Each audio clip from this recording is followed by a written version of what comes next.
Good morning and good evening. Thank you for standing by. Welcome to the CTW Cayman Fiscal 2025 Earnings Conference Call.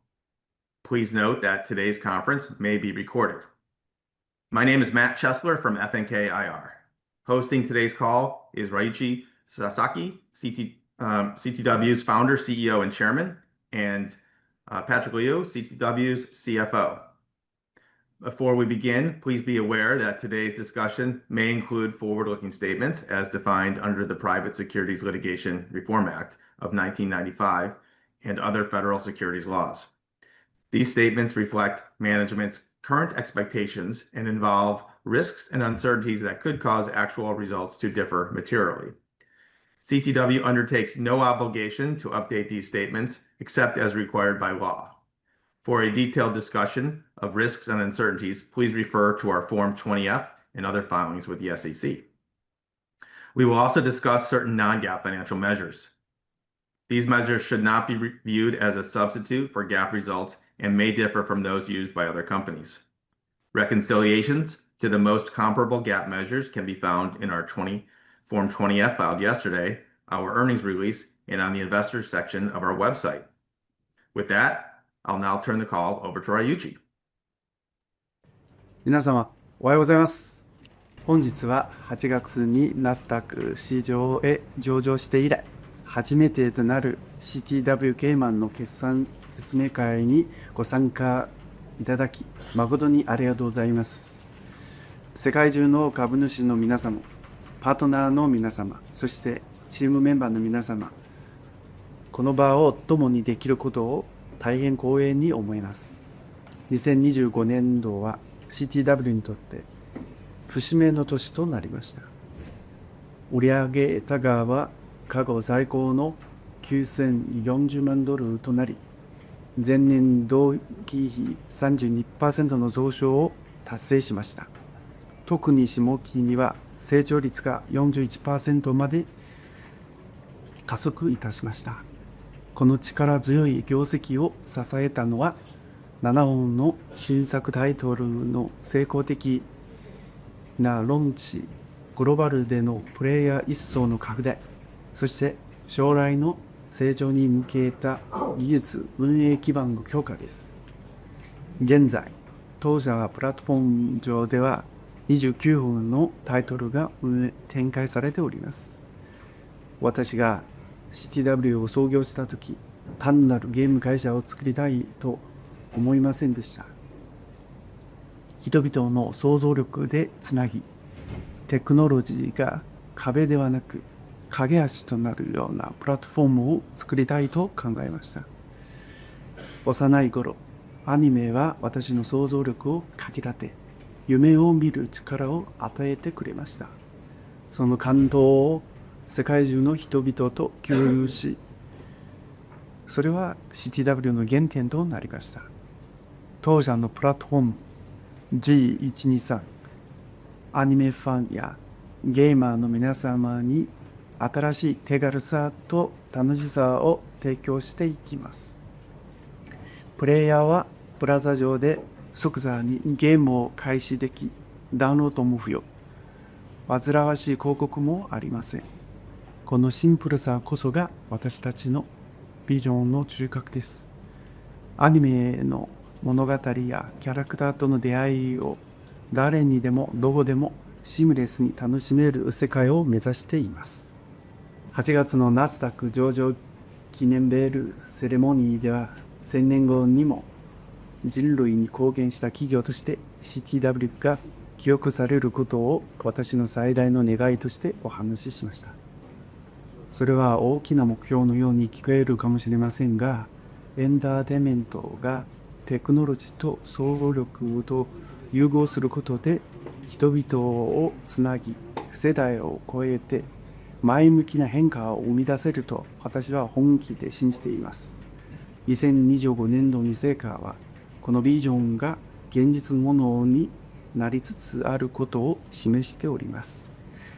日本が依然として最大の市場である一方で、北米や韓国など海外でも高いエンゲージメントを確認できました。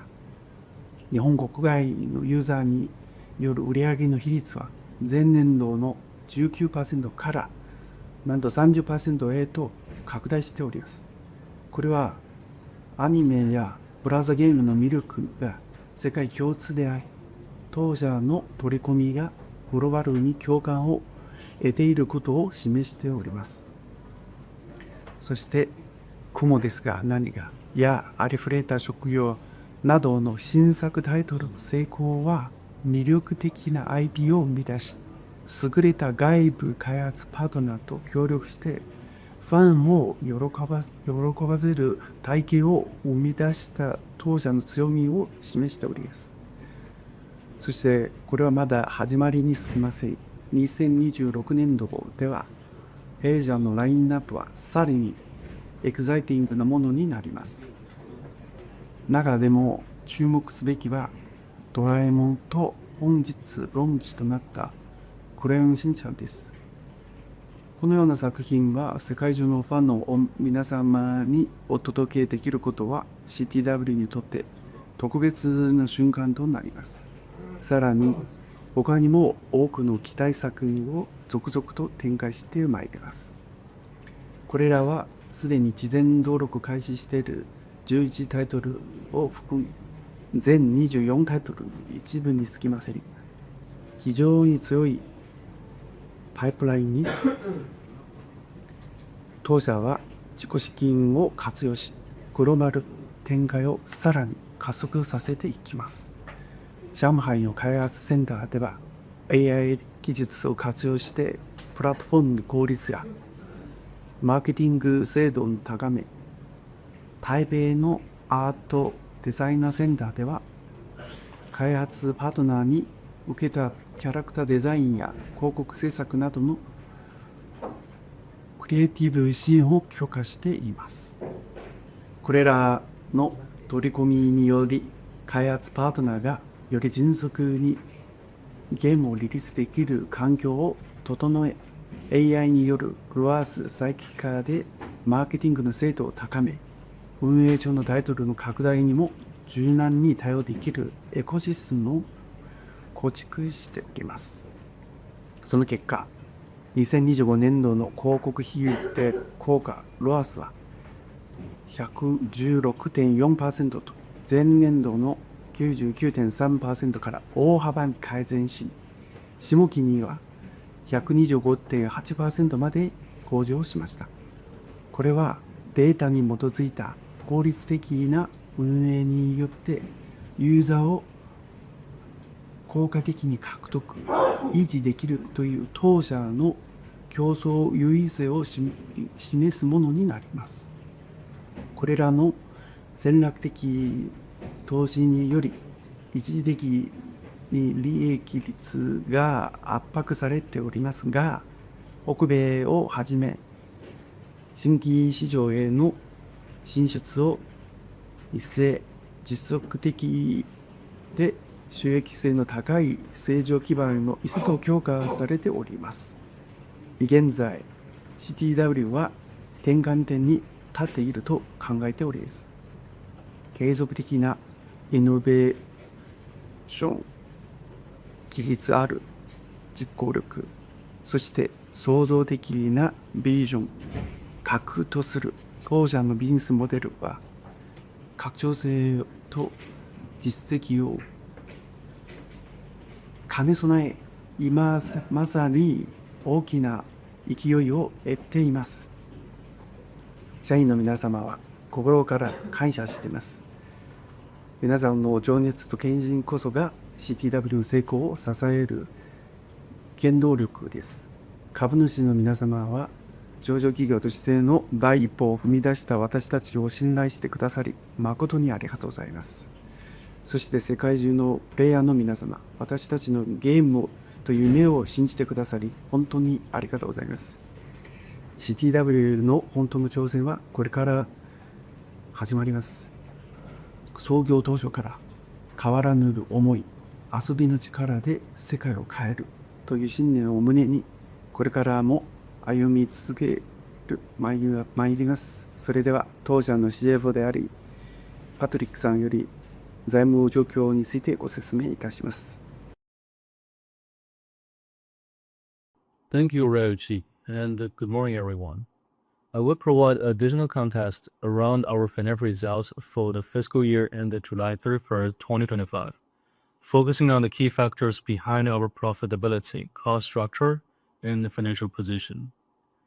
As previously mentioned, fiscal 25 was a year of strong growth and global expansion, as revenue grew 32% year over year to $90.4 million. Our 7 new game launches generated approximately $32.3 million in revenue during the year, led by 2 strong performing titles. So MS Fighter So What, Ruler of Labyrinth, which contributed approx $14.2 million, becoming our second highest grossing title of the year, and Arifureta, Rebellion Soul, which contributed about $9.3 million, despite only operating for a little over 6 months. This strong performance was partially offset by a $10.4 million decline in older titles as they progressed through later life cycle stage, which is expected for a portfolio of our size. Additionally, as Ryoichi mentioned, growth was strong across all major regions. From a financial perspective, this broader geographic mix has helped diversify our revenue base and contributed to a more balanced, resilient performance.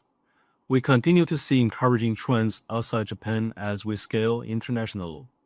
Behind that top-line growth, we continue to enhance our financial efficiency through disciplined execution and data-driven marketing and optimization.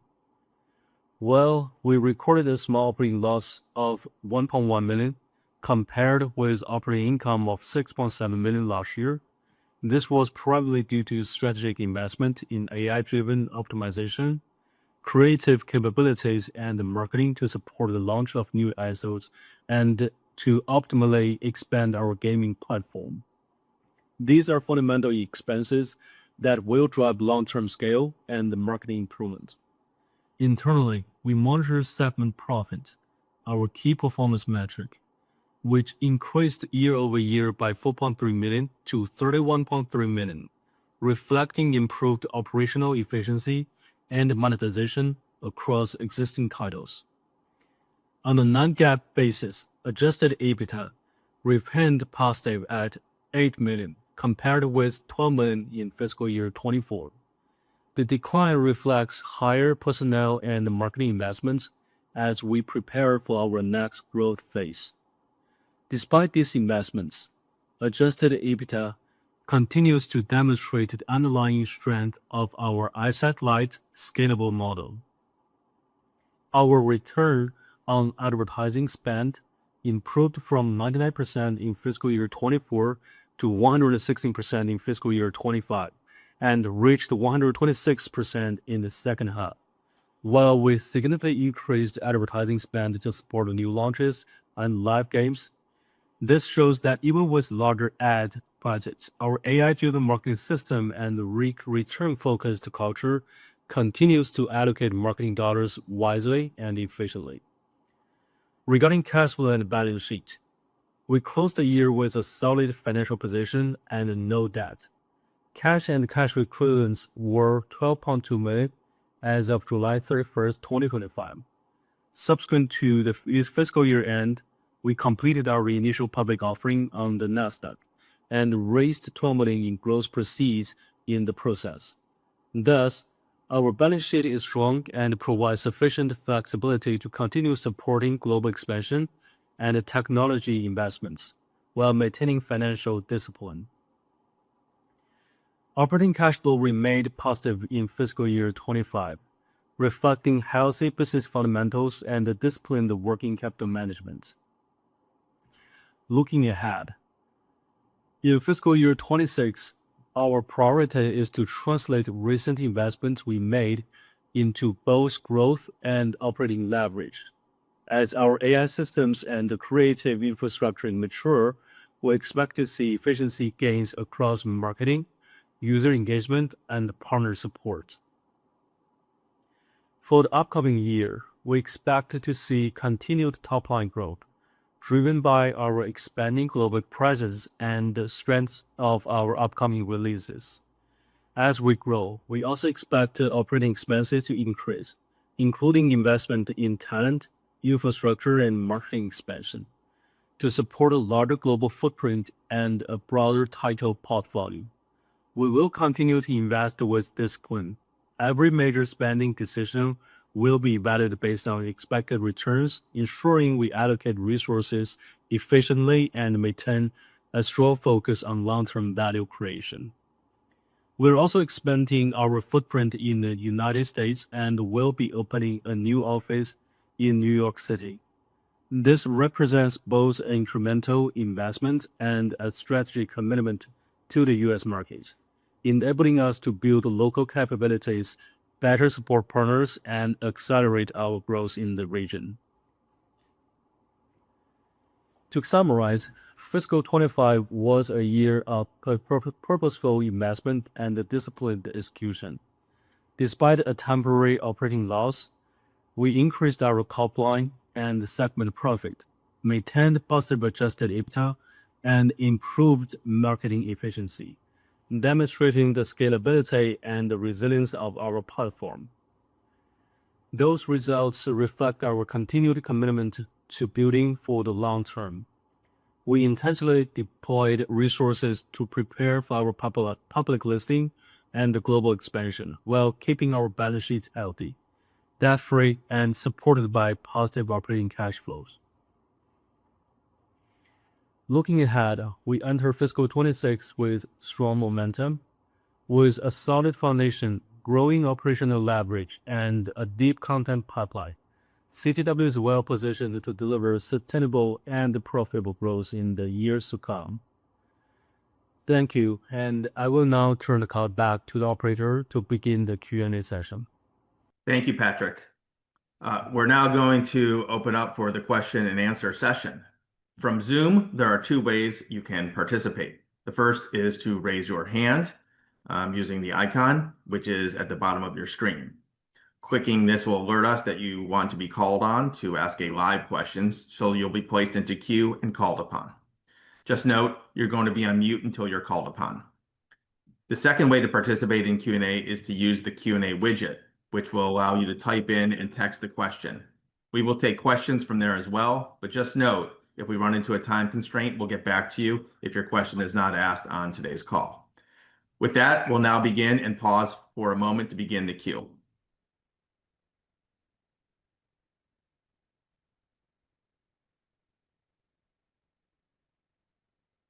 The first question is from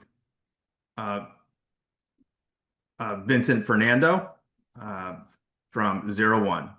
Vincent, please go ahead. Hi, my question's on the just on the growth side. So, revenue growth accelerated in the second half of the year. And also overall, obviously, we've had pretty robust MAU growth. I just want to get maybe some color on what's driving accelerated revenue growth in the second half. And I guess within MAU growth, are there certain pockets of MAUs that are growing stronger? Are there was it certain games? Just get some color on that. Thank you. All right. Thank you, Vincent. So I think I will respond to your question on that part. So regarding to the strong growth of the second half, the main reason for that is really because of the fact that we are doing both. We are adding our titles to our platform. So for this fiscal year, for the past fiscal year of 25, in total we added 7 titles, and the 2 of them is actually added in the first half of the fiscal year, and the remaining. Oh, it's actually 3 of them is actually added in the first half of the fiscal year, and the remaining 4 of them is actually added in the second half of the fiscal year. So that is one reason for the increasing in the second half of the fiscal year in both revenue and MAU. And beyond of that is also partially due to the fact that we are also growing internationally. So we have enhanced our advertisement spending and marketing spending on market outside of Japan, even though Japan still remained as our largest market for now. But the company's intention is we intentionally allocated a significant amount of advertisement money in market outside of Japan to support the growth outside of Japan. So both of those two factors drives the significant growth in both revenue and MAU you see for the second half of the year. Just a quick follow-up, if I may. Sure. So you had 7 new games launched in FY25. You show you have 12 in pre-registration, 21 in backlog. Um, what's the expected time frame that you'd be launching, let's say the 12 in pre-registration and then the 21 in backlog? Would these, for example, can they all launch in 2026, or just want to understand the timeline for those games that are coming? Sure.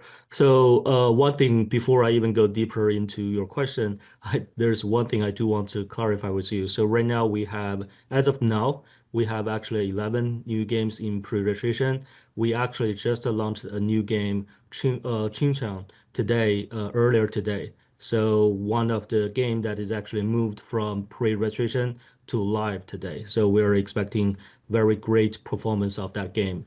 And regarding the pipelines and the games in the backlog, so first of all, we do expect that we will launch games in a faster pace in this upcoming year, and we're expecting that most of the games that is actually in pre-registration, we will be able to launch those in the current fiscal year. And but as you may know that because these games is actually IP related. So eventually, it's also gonna be depending on the marketing. It is depending on how the initial original IP holders their review progress. But from the company side, we definitely are pushing very hard internally to assure that we can launch those games as soon as possible. And regarding the ones that is actually in backlog, so we haven't really released the pre-registration yet. So the company ourselves, as well as the IP holders and the game developers, all of us, we are actually working very hard to trying to get game developed on those titles, and we will release those in pre-registration as soon as possible as well. Thank you.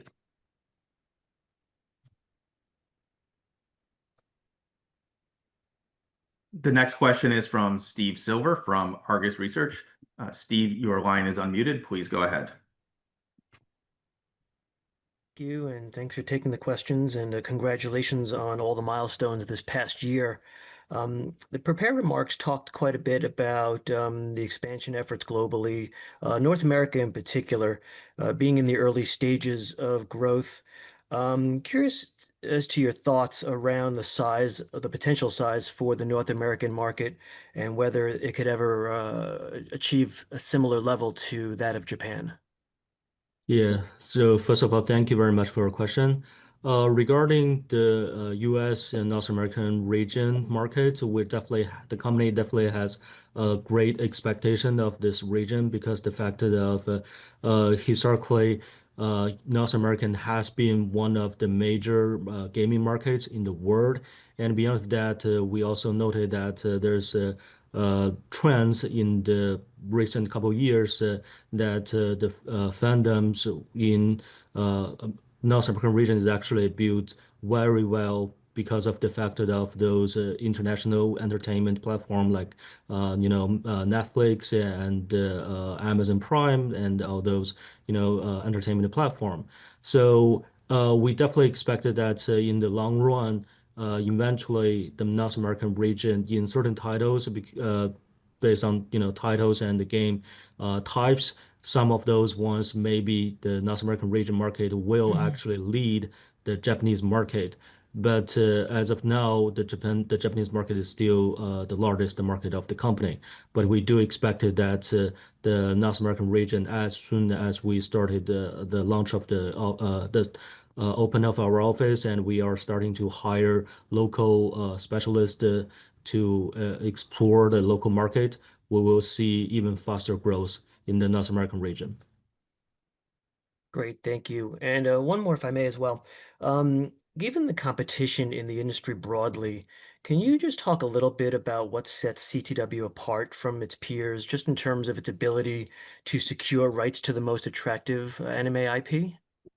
Yeah, sure. So basically, there's a couple strengths is, we have that we don't believe that the other competitors in this very competitive industry has. First of all, we do have a very strong relationship so with our IP holders, partners who are based in Japan. So we have consistently delivered very strong monetization performance for the partners like Kadokawa, Toei, and other top licensors. So these performance basically ensures that these IP holders will continue work with us and continue to provide our new IP license that we can distribute and launch games on. And beyond of that, I think it's also because the fact that we have our proprietary frictionless HTML5 platform. So IP owner actually like that players can instantly enter the game. There's really no install friction. There's no fragmentation across app stores or anything like that. And eventually, I think it's also because of the fact that we do have historically developed and continually enhanced our AI-backed marketing tool that supported the expansion in the market. So I think that is partially proved through the increased return on advertising spent for the second half of the year. So those three things I believe are main competitive advantages of CTW versus all the other competitors in the industry. Great. Thank you so much. Thank you.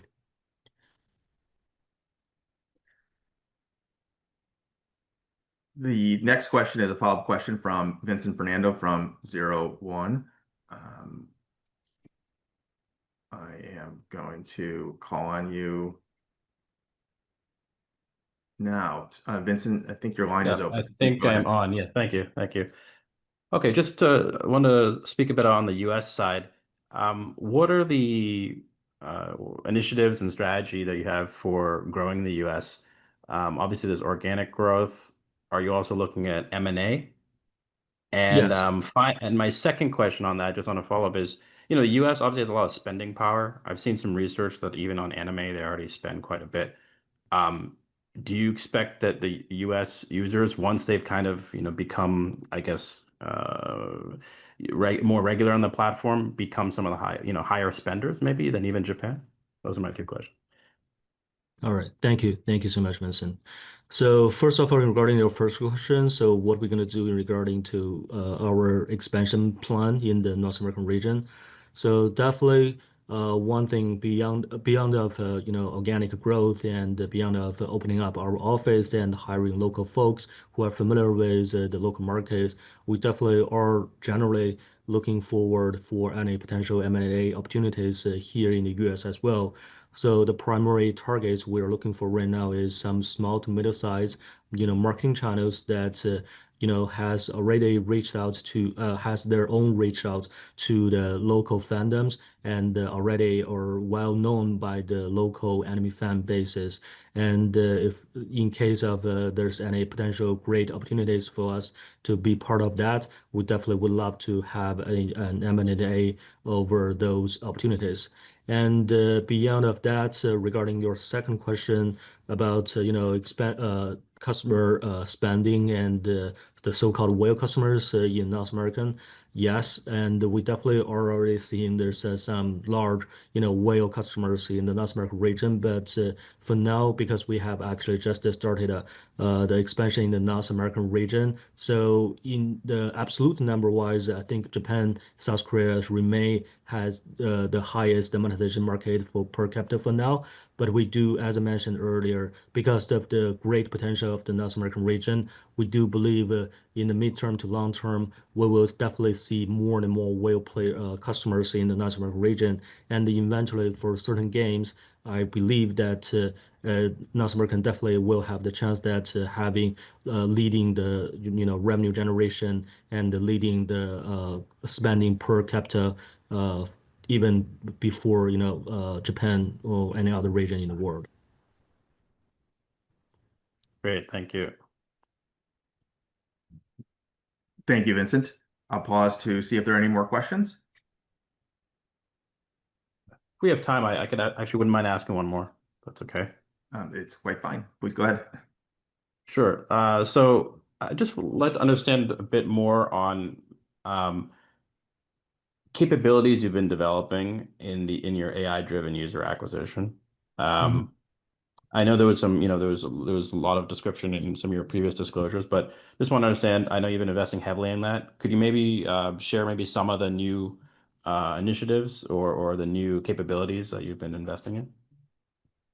So we have continually invested in the AI areas, basically. So in regarding to advertisement management systems and optimization, most of the time that the resources we had internally are spent on is really try to find it appropriate or optimizing the localization of the advertisement management system. So because originally when we built up the system, a lot of the data is actually coming from users based in Japan.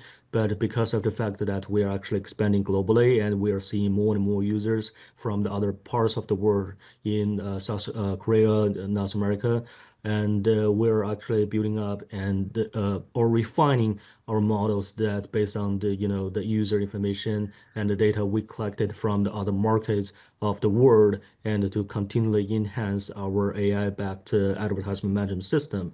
So we're seeing some progress so far. So as one thing you can see is a return on advertisement spending. So from the global wise, that number actually are increased significantly from the first half of the fiscal year to the second half of the fiscal year. And part of the reason is because of the fact of the continued enhancement in our model and also by embracing more data from global users, we're able to adapt that model to different markets we're really targeting to. So that is one thing we are working on regarding AI.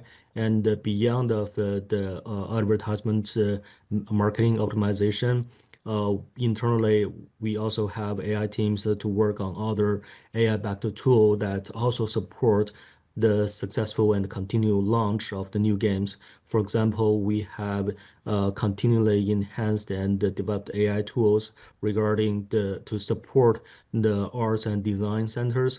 For example, because a lot of the games on our platform is actually based on Japanese anime IP, and every single time when we have a new development or there's a major updates of a game, there is a lot of new drawings and the new designs, and we are internally enhancing the AI tools to streamline the internal drawing and art creative tasks. So those enhancements will continue to support the company to be able to launch new games and in a more fast in a faster pace. Great, thank you. So I guess, just one little quick follow-up. So that means that when you have the IP, that includes the ability to use, I guess, the visuals of the IP or the characters and create like marketing creatives for those. Is that right? Yes, exactly. Exactly. That's part of the And so you can use AI to produce those creatives based on the original IP. Is that yes, just yes. got it? Thank you.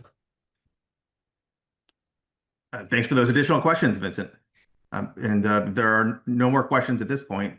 Patrick, I'd like to turn the call back to you for some concluding remarks. All right, thank you. Thank you, Matt.